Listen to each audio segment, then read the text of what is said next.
Alors, vous en avez peut-être entendu parler, Zataz a été le premier à diffuser ça sur les réseaux sociaux. D'ailleurs, si vous souhaitez connaître mes réseaux sociaux sur Twitter, LinkedIn, Facebook et compagnie, eh bien, si vous êtes sur le chat de Twitch, tapez point d'exclamation HELP, H-E-L-P, et vous aurez l'intégralité des commandes. Et si vous êtes sur YouTube, vous le connaissez déjà, ce réseau social.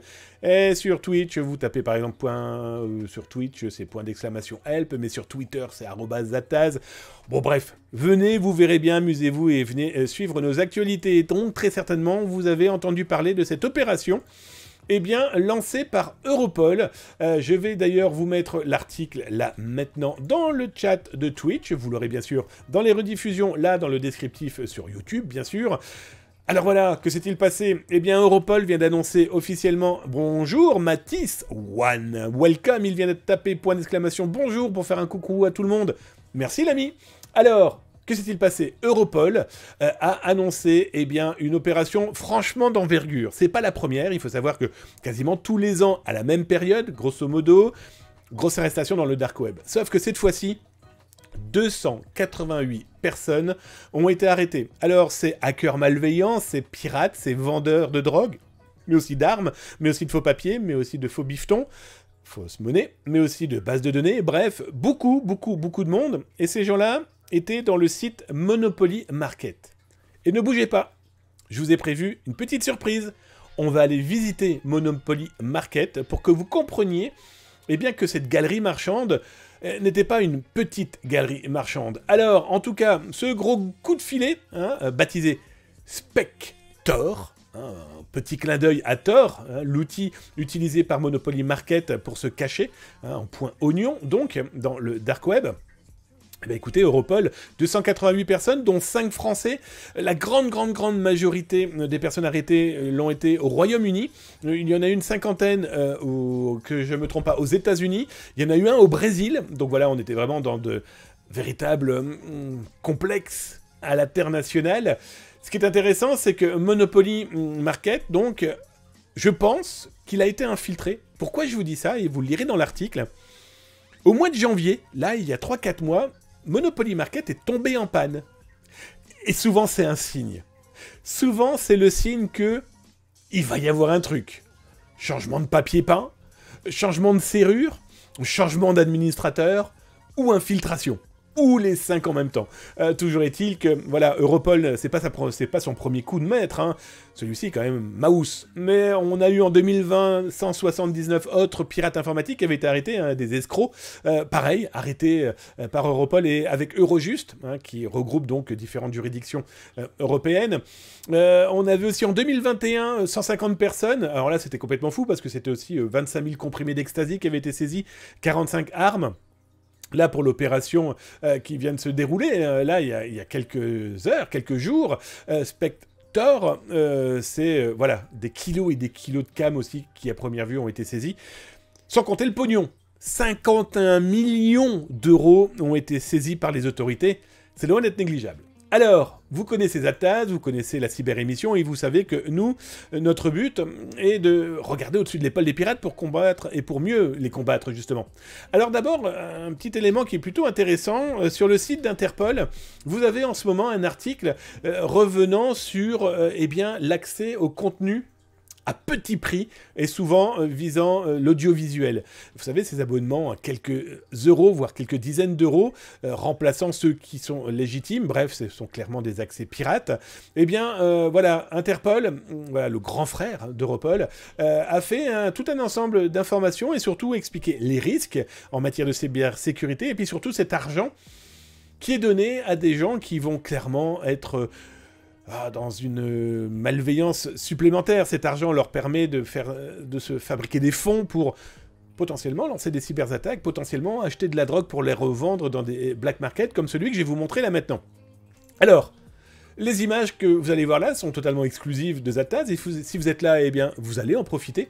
Monopoly Market, il faut savoir qu'au moment où je vous parle, là, ce que vous voyez là, c'est un site internet qui référençait les 5 adresses permettant d'accéder à cette boutique. Donc il est hors de question que je vous les donne, ça me paraît évident. Il est hors de question que je vous invite à aller visiter ou participer à ce genre de site. Sauf si vous souhaitez qu'on vous rapporte des oranges, mais dans tous les cas, voilà pourquoi c'est caviardé, donc ne vous en plaignez pas. Je vous dis ça parce que j'ai eu dernièrement quelqu'un, c'était d'ailleurs sur YouTube, une personne me reprochait de caviarder des informations. Je pense que cette personne, en plus d'être un troller et quelqu'un qui s'ennuie, mais qui n'est donc pas capable, première vue aussi, de trouver des informations, n'a pas compris qu'il pourrait être en danger en visitant ce genre de site web. Parce que, et de dark web plus exactement, parce que derrière, c'est pas obligatoirement des comiques, les gens. Ça peut être clairement des mafias. Et donc Monopoly Market, au moment où je vous parle, les 5 adresses .oignon fonctionnent toujours, ce qui voudrait dire que les autorités sont peut-être en train de les fermer ou sont tout simplement en train de vider les bases de données. Et dans les bases de données, voilà, soyons très clairs, un Monopoly Market, c'était ça.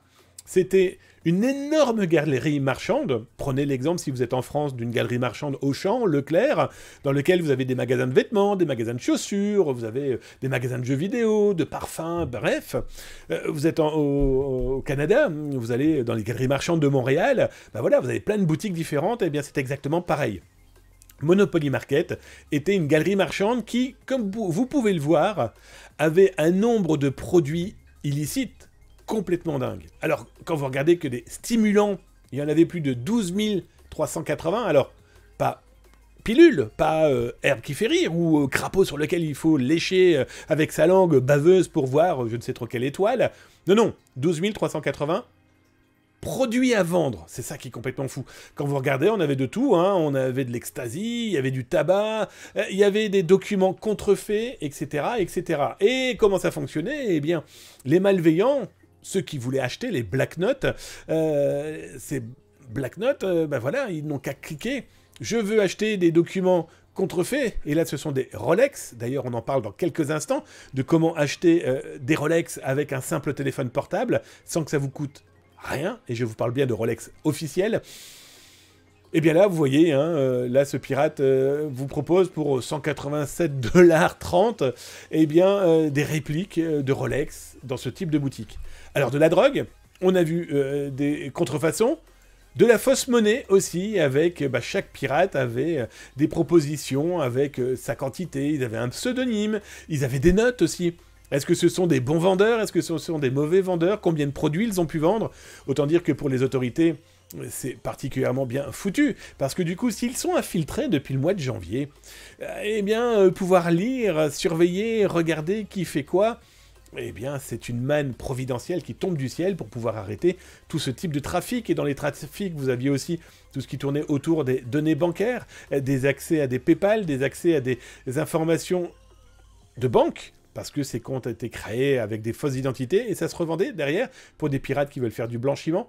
Et là, même principe, vous aviez un gars, il vendait pour 5 $ une base de données Hotmail, un comboliste Hotmail, 400 000, un peu plus de 400 000 propriétaires de comptes Hotmail. Il vendait ça 5 $, et il en avait 999, grosso modo. Il pouvait vendre 999 fois 5 $. Une base de données, voilà, et c'était délivré instantanément. Vous payez 5 $ et vous receviez votre base de données. Je vous laisse faire le calcul, 999 fois 5, malheureusement, ces gens, même à ce petit niveau, en venant de la base de données, étaient clairement dans la capacité de se faire énormément d'argent. Gros coup donc, des autorités d'Europol et de 9 juridictions, de 9 pays, dont la France. Voilà, ça fait au moins 288 malveillants qui ne mettront pas en danger des familles, des gamins, des plus vieux, des entreprises. Puis maintenant, ils vont avoir quelques années à réfléchir derrière les barreaux. Mais je suis pas sûr, malheureusement, que ça fasse bouger les choses. Parce qu'au moment où je vous parle de ce Monopoly Market, il faut savoir que malheureusement, peut-être pas de cette taille-là, il en reste une cinquantaine, mais il en existe par contre des centaines de petites boutiques et qui malheureusement font d'énormes dégâts.